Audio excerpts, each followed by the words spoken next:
Ha! That's what I'm talking about, Jack. There we go. All right, Jackie Legs, you ready? Yeah, man. Here we go in five, four, three, two, and one. What is up, everybody? Thank you for joining us here on the Welcome Home Podcast. I'm your host, Famously Guarded. And joined by my coach Q. Hey, what it do, y'all? What it do? That's the question, Q. That is the question. Hey, man. Hey, What do man. you do or what you don't do? That's the question. Hey, man. I I was a believer until I saw the video. The video, and we all know what video I'm reporting on. Everyone knows what video I'm referring to. And once you see that video, that's when a lot, and when I say a lot changes at that particular moment. Um, After that video, we don't score a point. After that video, we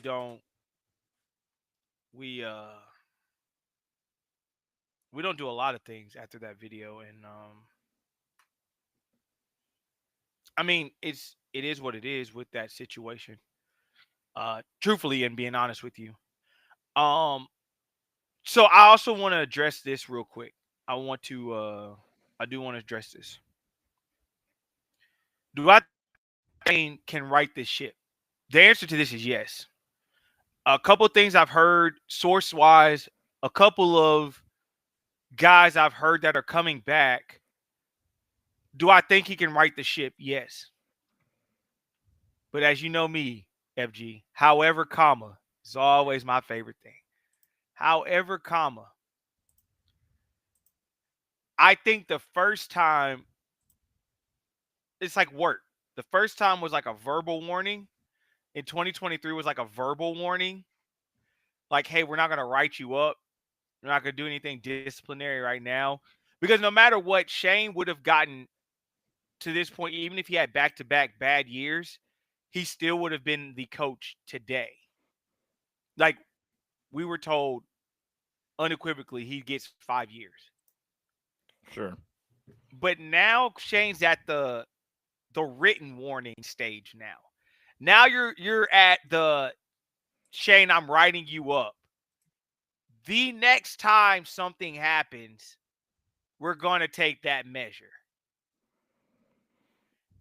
Shane in 2023 was urgent, and I can speak on that because we saw that. We saw the urgency of Shane going into the 2024 season. The the willpower it took for him when it came to Huntley and Tonka and Nick Emenwari and those guys Mm-hmm. returning, and we recall those conversations, the closeness of the debacle that would have been Ole Miss getting Alex, the Sure. debacle of LSU getting Tonka, which that was a scary debacle. Um, Georgia and Bama fighting it out for Nick E. You just had there was a lot of situational things that took place there, especially with the Juice Wells situation as well. Sure. Yeah. But Shane was able, but what Shane's about to experience after this offseason is, I would say, that times 10. I would definitely say that times 10. Because contrary to what people said, a lot of those guys that came back weren't 1 foot out the door type guys. It was more so I just needed to see the philosophy of what you planned on doing. Yeah. Because a lot of the issues revolved around injuries, a lot of issues revolved around the O line being hurt. Those type things were the issue. The how do I want to put that, FG? The bigger concern. But this year, Shane, and I'm saying this because I know this without a shadow of a doubt.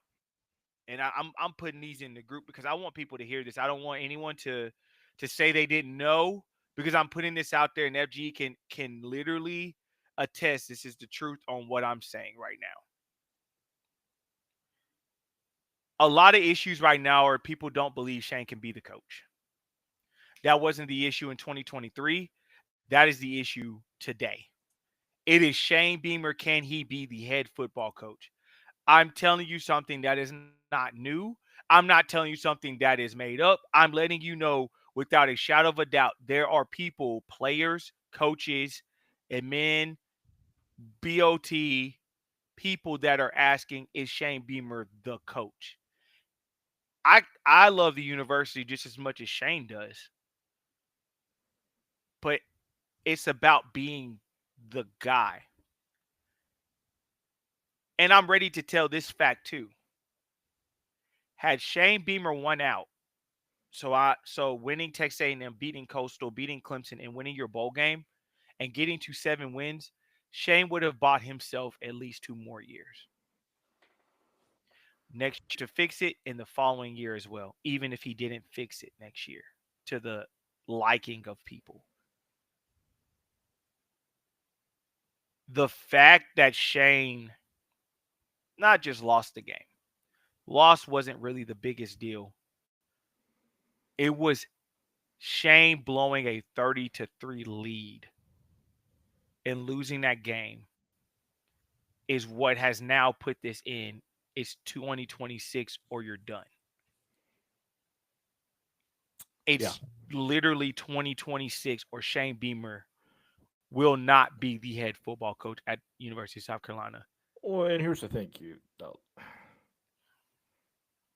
and I don't understand where folks got this from about Shane Beamer, Virginia Tech. That's something I do want to bring up, as James Franklin is now going to be the head coach at Virginia Tech, right? There was ample amount of people, message board, maybe it's where it came from. I don't know. That was rumored that they wanted Shane Beamer to go to Virginia Tech when the season was up. And I'm not saying that Shane Beamer was not a target for Virginia Tech, but I'm telling you, that wasn't their number one guy the whole time. You know, and I don't understand where this talk came from. I have sources at Virginia Tech, active sources, all the time. I've had them for about a decade now. And I'm telling you right now, that was not the case, okay? As Virginia Tech has hired, like I said, James Franklin, Shane Beamer's options right now, if he wants to coach P4 again, are very limited right now. Are very, very limited. There's none. No. There's not one P4 team that would take Shane Beamer at this present moment. I'm being 110% honest. But I'm saying he has to right the ship, though, next year for this to have an opportunity to coach anywhere else, if that is the case, right? Let's say he rights the ship, goes back to South Carolina, rights the ship, wins, okay, has a great season, stays another year after that. But ultimately, they part ways. That's the only way that Shane Beamer's going to find a way to stay in the Power Four, because it's just not going to happen. You had that opportunity to show on Saturday. You couldn't hold yourself together at halftime. Yes, the video that everybody's talking about. I'm not talking about the video involving the officer. We'll get into that too. I really want to talk about that. But the whole thing with Shane and the way he acted at halftime is to know better. All right, you're a 3-win team right now. You're up, great. I mean, you're up 30-3 at halftime, sure, and you can fist pump the crowd, okay, awesome. But the way that you acted at the half, acting like the game was over, you just won it. It's over with. The same way I've seen you act when you beat Virginia Tech, right? The same way I saw you act against Clemson. If you have those moments after the game, I have no problem with it. But at halftime, do we not respect the game anymore? For one, do we not remember who we are? A 3-win team playing Texas A&M, who's been one of the hottest teams all season. Top 3, by the way, when we played them. Top 3 right now as it stands. This is not the same Texas A&M team we played last year and massacred them. And I understand Shane had it through his mind. Hey, we beat these guys by 24 points last year, whatever it was, at home. But good God, man. That shows immaturity. When he said that statement, and then his way he acted at halftime showed the immaturity I thought he got rid of year 3. You can't do that if you're trying to win a game, if you're trying to right the ship. Because when a situation like what happened, you lost, like your words are there's loss, and then there's like you should have just been quiet. That's where Shane was with it. And this is no shot at Shane the person. I think Shane's a great person. I think he's a great man. Yeah, sure. No, I agree. will say though, Shane, and what Shane should have done in that situation was own it. Hey, I got ahead of myself. I was dead wrong. I got to own that. Now, Shane, since we want to talk about the last drive before the half, there's another thing I like to call accountability. Shane, you let 5 to 7 seconds run off the clock before you called a timeout. And you even said yourself, hey, that's on me. You shouldn't have been in that predicament, Shane. No matter how you put that, you shouldn't have been in that predicament. That's on Shane. That's not on anyone else. That's on Shane Beamer. You coming to us and saying no one cheered at halftime, Shane, we watched you do it. You didn't have to lie about it. You weren't focused. It is what it is. You weren't focused. Do I think you should have the chance to right the ship? Absolutely, bro. I think you deserve the chance to right the ship. We came off a 9-win season before that. I think you deserve the chance to right the ship. That's up to you how you choose to do that. But as I stated before, there's a lot of tough questions he's going to have to answer after when the offseason begins. Now, here's your next dilemma, Shane. If you lose to Coastal, if you lose to Clemson, you're staring 4-8 in your face, hands down. If you lose to both, you're staring 3-9. If you only win 3 games this year, Shane, I don't know if your seat is safe. That might push a couple people over the edge. If South Carolina, we're talking big time donors, might push them over the edge. If South Carolina finds a way to screw up against this Saturday, I mean, I just don't see it. Obviously, line of scrimmage obviously clears, of course, but if that were to happen, I don't see how Shane would make it out alive at that point. I mean, there's no shot. That's a team that you should not even be in the same conversation with. You should not only cover the spread, but you should beat them by more than that, by twice the spread, whatever the spread is in this game. I haven't seen it yet, but I don't even want to bring that up. At this point, you need to do what you can do to keep these players in line, keep them believing in you, and understand that was my last chance. That was my last strike, was what happened on Saturday. Because we don't get on this platform to defend South Carolina, to defend Shane Beamer for the fun of it. I mean, obviously, this is part of the fun, but this is not. It's more than that. It's passion. We truly care about the University of South Carolina. We truly care about the football program. We truly care about what our coach is doing. And we've got on this platform many times. We defended him on some of the dumbest things. And we've also not defended him. We've also called it how it is. The Ole Miss game last year, perfect example. Terrible coaching on display. Awful. You let Lane Kiffin beat you in the mind games. Same thing with Brett Bielema in the Illinois game, the bowl game in Orlando. It gets to a point where I can't do that anymore. And Shane, you have to show who you are, man. Like, this is it. You either are truly going to be a proven coach of the Power 4 in the SEC, or you need to take your talents down a lower to the G5. I'm sorry, you don't belong in the Power 4 if this is the way we're going to be. You shouldn't be making these mistakes in year 4 that we are right now. And you were already kicking field goals, so I don't know why you didn't stick to just continue to kick field goals if that was the case. You didn't have a problem with kicking field goals before that, so I don't understand why you didn't. But that's neither here nor there. But I know FG said he wanted to address the Nick Harbor situation. So I'm gonna address it, but I want to address it in a very personal way. What you guys saw with Nick runs a little deeper for me. I feel like what happened to Nick is you guys got a little taste of reality when it comes to African Americans and dealing with law enforcement. I feel like I have the understanding to say that. I've had my own share of issues with law enforcement. I have dealt with law enforcement in a terrible way before. Nothing like being arrested or anything, but being accused and not even fitting the profile of it, the situation. As FG knows, that has happened before.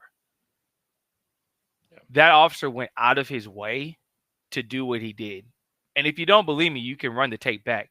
Not only was the officer not near the tunnel, that officer was halfway between. He was like literally where the goalpost was, and went out of his way when Nick scored the touchdown. Was running in and went out of his way. There were other officers that were there, but he went out of his way to go in there. And then when you see the video, he literally hit Nick and Oscar Attaway as they were leaving the tunnel. When clearly Nick was coming up because he was having hamstring issues. Mm-hmm. And then the words that were said to Nick were disrespectful. And honestly, just saying that he needed to be removed from the game wasn't enough for me. I don't care how anyone wants me to feel about the situation. That wasn't enough because I felt like, if I'm being quite honest, Nick was not protected in that situation. Nick was not protected in that situation because if you want to think through the situation, that guy was literally the one that was the aggressor and had a deadly weapon on him. Nick was not the one protected in the situation. Nick did nothing wrong. Nick didn't deserve that. But you see how Nick doesn't even have nothing else has been done. You haven't seen an apology issued. Because if you can do that publicly, you can issue an apology publicly. I will say this, Q. I think as time goes on, I mean, obviously, we're not, law enforcement. We're all friends with different people in law enforcement. Q, yourself included. Yeah. We all know people in law enforcement, and we're not for one. The message may get skewed. We're not saying law enforcement's bad. We're not saying that at all. It's not saying that at all. Q and I have had many conversations about how it's great, especially what Richland County does and how they do things with the youth and everything, right? Yes. What happened in this instance, though, as Q said, is completely correct. I mean, the officer is standing to the side, right, of that tunnel, a good bit of ways, and he makes a move to go up towards after them. When you see Nick clutching, onto his hamstring, going into that tunnel, trying to walk it off, Oscar goes in there to celebrate, and make sure he's okay, of course, with his teammate. But and not even just that part too. I mean, even before that, the yell leader knocks the ball out of Nick Harbor's hand. The yell leader. I'm talking about somebody with the University of Texas A&M. Like, I mean, is this just straight amateur hour down at Texas A&M? And I know that the law enforcement didn't work directly with Texas A&M. I know they were hired kind of like with South Carolina when we bring in the highway patrolmen, which, by the way, do a fantastic job doing what they do. I mean, obviously we can't figure the traffic situation out, but I'm not going to put that on law enforcement, right? That's the higher ups and everything, right? But I get it, dude. Like, it was really sad. And, and think about this. I will say, even though nothing's come out at this moment, I don't think that's going to stay. I don't think that's just going to go in quietly into the night because of who's picking up on this. This thing is talked about more than the collapse itself in South Carolina football than what they experienced being up 30-3 at halftime. This thing is reaching more levels right now than what happened in that game, than the actual outcome. Yeah. I've never seen anything like it. And look, if you haven't seen the video with Justin King posted, you could hear the guy say, "Tell him to get out of here," or whatever, or something. I mean, the audio's there. You can listen to it. You can't listen to the way he says it, the way he talks about it. And the guy blows up at him, throws an elbow into him, which, by the way, Nick Harbor is a massive human being. Towers over that, that guy, by the way. Completely unnecessary. It pissed me off to no extent. I posted the video as soon as I saw it. It's just extremely aggravating to see that's happening. But however, because of that, a lot of people even people that I absolutely despise, Brandon Walker being one of them, has even brought it up about how bad that was. So I don't think that ultimately that this is just going to fall by the wayside. The official statement from the Texas DPS, the Texas Department of Public Safety, said they are aware of the incident that occurred during that Texas A&M football game. The DPS trooper involved was sent home from our game. Our Office of Inspector General, OIG, is also aware of the incident and will be further looking into the matter. No additional information will be released at this time. It's interesting when you have something else come out about that. However, like I said, it's something to watch. I do think the University of South Carolina will reach out to this department at some point, Donati or whoever. Somebody's going to get involved there because this is just not gonna fly. And it shouldn't. Yeah. The kids are just playing a game, right? Agreed. And if you're a Texas football fan, you're a Texas A&M football fan, and you're getting your feelings over that, when you're supposed to be a professional, no need. You don't need to be. You don't need to have the badge, quite frankly, because you cannot mentally handle it. That's where I'm at with it. You mentally do not need to be out there doing God knows what. So it was a travesty. And hopefully that never happens again. I've never seen anything like it come close in college football. I've never seen anything like that, period. And we've watched many games over the years, Q.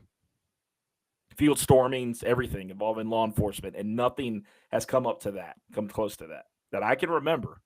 Maybe there's a field storming and a law enforcement aide, knocks somebody over. I don't know, but this was just uncalled for. And hopefully something comes out of it because that's just ridiculous. It was intentional. You could tell it was. It can be considered as assault. He doesn't need a badge, though. I'm just going to put it that way. So I agree with that. So I just want to get my 2 cents on it. I don't stand for that. I don't like what he did. It was unnecessary, and it needs to be dealt with. It needs to be dealt with in a serious way because that Texas A&M, if I was A&M, I would have been, hey, we're ahead of this. This cop will never work here again. This will never happen again. I would have. There's a lot that should have been done there, but regardless of the situation, we move forward. We move forward. Nick's all right. I know a lot of people are worried about that. Nick's okay. He's back in Columbia. He's back practicing and stuff. He's all right. But anything that could have gone wrong in that second half went wrong. So how I look at it, it's how I feel. I'm intrigued to see these next 2 games. And then, so the timeline of this will be, from what I've been told, Shane should have an offensive coordinator before we have a signing day. That's what I was told unequivocally. He plans to have his OC in place before signing day. Well, are we talking about ESD or are we talking about NSD? ESD. Okay. Is what I was told. ESD. So he's not month, waiting until the second signing day. I was told unequivocally he does not want to wait till the second signing day because he does not feel the players he would want would be in that signing day. I am hoping he has his person before Clemson. Already identified, already spoken for, and we announce it. I don't care if that person's playing for any games after that. If you have them in place, it's a different story. So we will see on that. Which will make, once again, I think this will be kind of like the 2024 spring game. If the hire is right, There's going to be a lot of people at that 2024 spring game or 2026 spring game. Mm-hmm. A lot of people will show up for that game. A lot. Yep. And the names I'm hearing, these are some big time names. I'm still sticking with the guy I want. I've said it 100 times. I want Bell. If we get Bell, there's a lot that could go right in that situation. A whole lot. That'd now, be crazy. I will say this, and I have confirmed this. There is a chance Sonny Dykes is out at TCU. So you might want to keep an eye out for that one too. With Sonny Dykes being a good chance he's out, that could get kind of spooky over there. So I would look into that as well. Because, yes, Kendall Browse would be an intriguing situation if brought here. Yeah, absolutely. And for the ones that are asking about Bell, it's the offensive coordinator over at Pitt over there, Does which a lot more with a lot less. Yeah. That's all I'm going to say. He does a lot more with a lot less. No, he really does. I mean, I've spoken, and when I say I've spoken to some people, I was unequivocally told this stuff. I kid you not. FG knows I'm not lying about this because I know people are looking for this. He wants it in place because I'm telling y'all, as God is my witness, the way we have to attack this portal this upcoming offseason, and from what I'm told, money should not be an issue with the players we're trying to get. That's what I've been told. Yeah. They're going to give Shane a real shot at righting this ship. I want to address one more thing, FG, and we're done with this. The very next offensive coordinator that comes through that door will not be interfered with Shane during the week. It will be in complete control of the offense, will be in complete. That is a true statement. Shane has meddled a couple times in the offense, and it has shown. This person will have complete control of this. And I am also told Shane is going to make a bigger emphasis on special teams next year as well. As in he's going to play a bigger role, which I don't know why he didn't from the beginning. Well, I take that back. We had Pete Limbo. I don't know why he didn't do it after Pete left more. So, hey man, my stance on Pete. I know he's coaching right now at Buffalo, and I want to say there may be a game away from a bowl game again, but bring Struck, man. Bring Struck. Bring him back, man. Bring back Pete Limbo. I mean, things were so much better, man. When Pete Limbo life was real when Pete was here. Life was real when Pete was here. I'll never forget you, Pete. No, man. I cried when you left. Oh, I was destroyed. I'm not, Pete was my guy. Like, Pete was my guy, and he would tell you that. It's just unfortunate. Yeah. And we're still gonna get him on the podcast. I mean, he always told me if I'm ever at Buffalo to give him a shout, be able to check the place out, man. I would love to. But yeah, now, but Q talking about Cade Bell, offensive coordinator at Pitt. I mean, it's just a huge name. I mean, obviously, people look at the Notre Dame game and are, oh, you want that guy? I don't take it off of that one, man. Notre Dame's on I want him. Notre Dame's on a collision course right now with the playoffs again. As much as I don't want it to happen, but it's going to happen. So there's nothing going to prevent that. So Cade Bell be a great name to watch out for. It's going to be interesting. Obviously, the rumor mill is ticking right now, which leads me to my other one here. Oh, God, cute. Well, a couple rumors. For one, let's go ahead and dispel Lenora Sellers to Miami.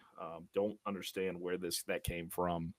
Don't understand why we keep hearing about it. I guess because we're getting closer to the off season. I guess because of the way South Carolina's having for the season, now it's gone. But no, not even a no, but a hell no. It's not happening, Jack. Go ahead and I just don't get it. I don't understand. I don't understand. I don't get it. I truly don't understand. I want to, but do I? Not really. So no. I'm not going to lie to you. No, he's I'm not addressing it. I'm not addressing it. That's all I'm saying. Real with you. I ain't addressing that's what I'm saying. Because if you dumb enough to believe that, hey man, I got a bridge for Brooklyn I want to sell you. No, that's And like I said, people who cover South Carolina and are like literally pushing stories out about that is embarrassing. That's for show embarrassing, bro. That's for show embarrassing. nobody truly covers South Carolina unless you have true sources into the program, people that you talk to on staff, whether you talk players or staff. I don't even care at this point. But if you truly say you cover South Carolina, you better bring the proof or aid to be able to back it up. Because I got a cell phone full of names and numbers that'll blow your mind. I'm just saying. Okay? I'm just saying. But I don't, like I said, I don't brag about it by any means. I just want you to understand and come from my point of view and on my side of the table and understand if you're going to talk foolish about South Carolina, back it up. Back it up. Because I know for a fact some of these people out there quite, I'm not saying Gamecock Central 247, any of those guys. They know who they are. That falls into this crowd of so-called people that cover South Carolina. Keep your mouth shut. Keep your mouth shut. West. I ain't talking about none of them. We're not talking about West, Jack, Chris, all good guys. Not talking about Whittle. I'm not talking about JC. I'm not talking about nobody there. Tony. I'm not talking about none of them cats. I'm not hell none of them. I'm not talking about none of them. Nope. They know who they are. That want to claim they cover. They know exactly who they are. They know exactly what they said, and they know they were full of ish with it. Yep. That's exact. And that's where I'm at with it. Mm-hmm. So that's where I stand with it. That's it. People, people. Yeah. All right. So we talked about that long enough. Obviously, another rumor out there about Clayton Beamer. Bro, they didn't fight, bro. They didn't fight, bro. I'm not, bro. Bro, our fan base. One thing about our fan base, bro, that pisses me off to no end, bro. Every time we don't have stuff that goes well, we find reasons to just destroy crap, bro. Like, I swear it be stupid stuff, bro. It really be stupid, bro.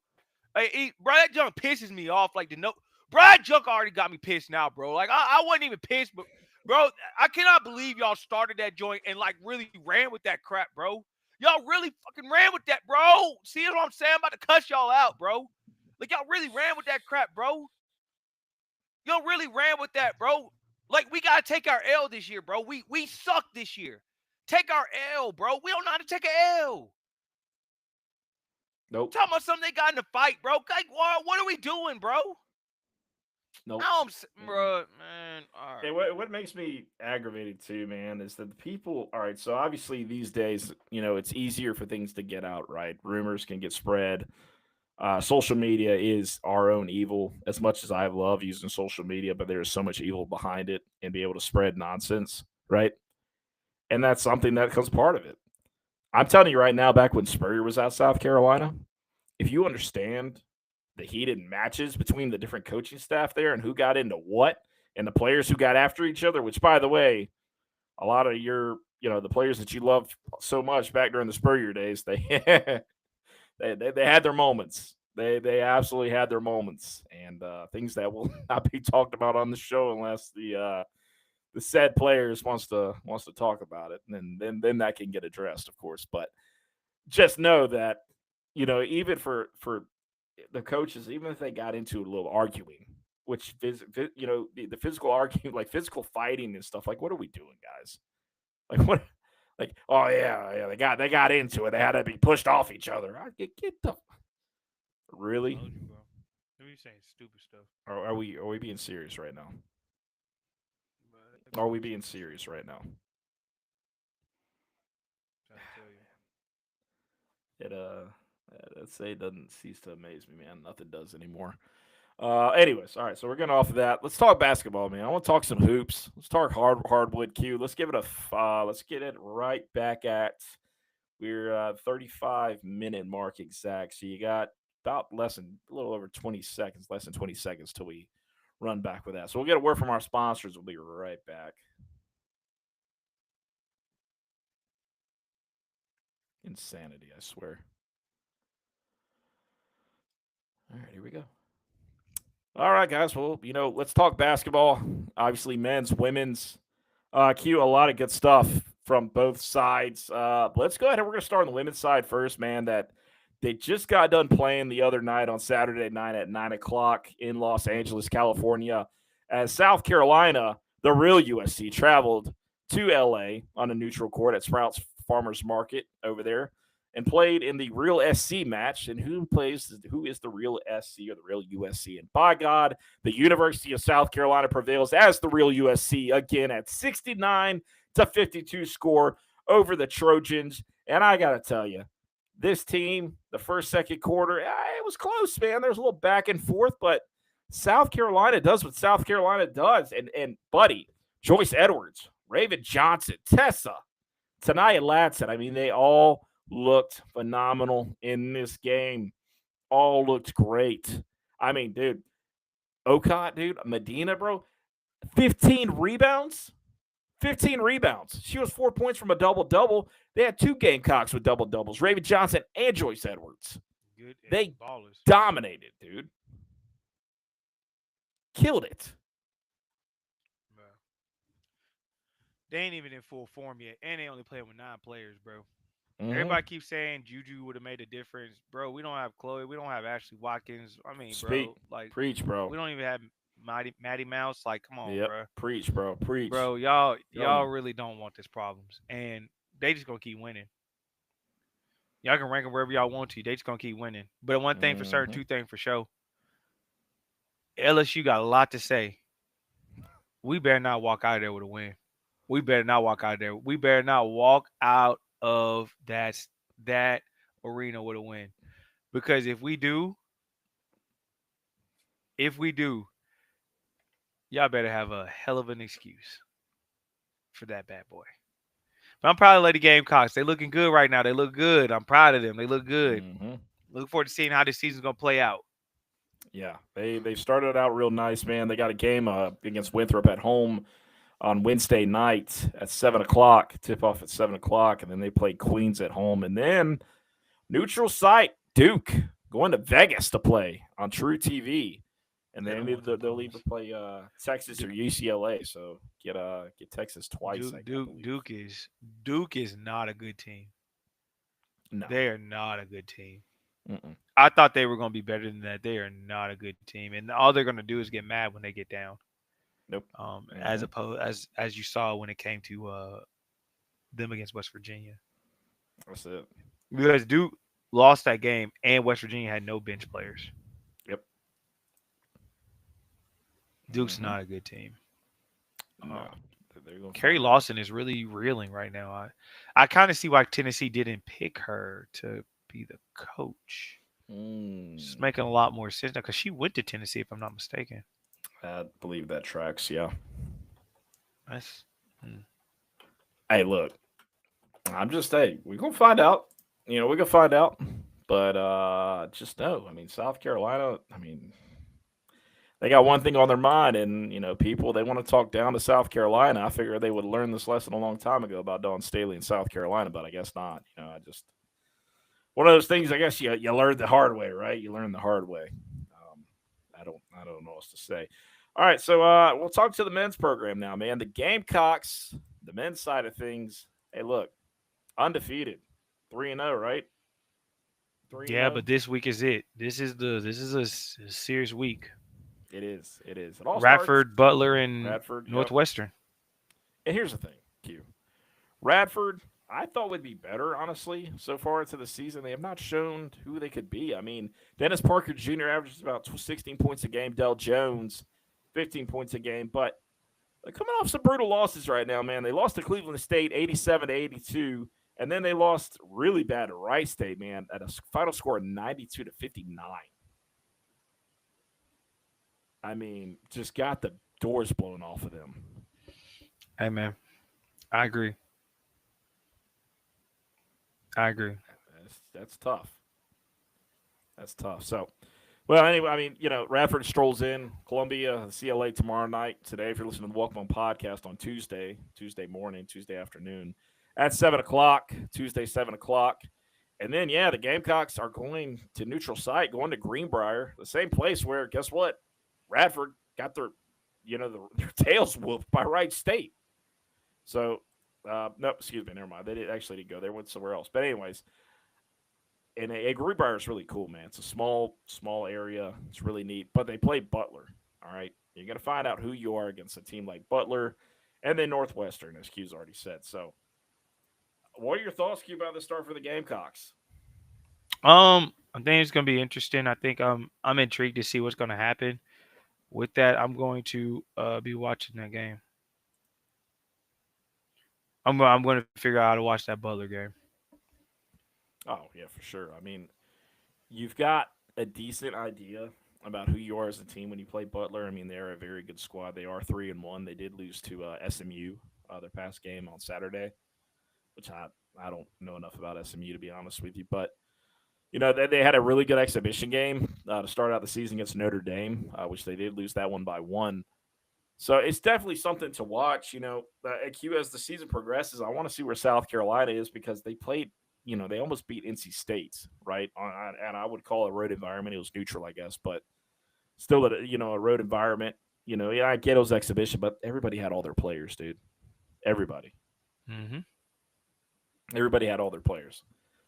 But I just, something about it, and these kids, I mean, they're still learning, right? Eli Ellis, I mean, he's been fun to watch so far at South Carolina. I'm not going to lie to you. I did not peg him to be this good already.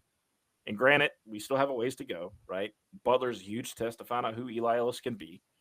Facts. But, I mean, Q, I think we're going to see more minutes as the season progresses. We've seen Grant Polk take a step last game against Presbyterian. I get it was Presbyterian. There's still 12 points, score 4 for 4.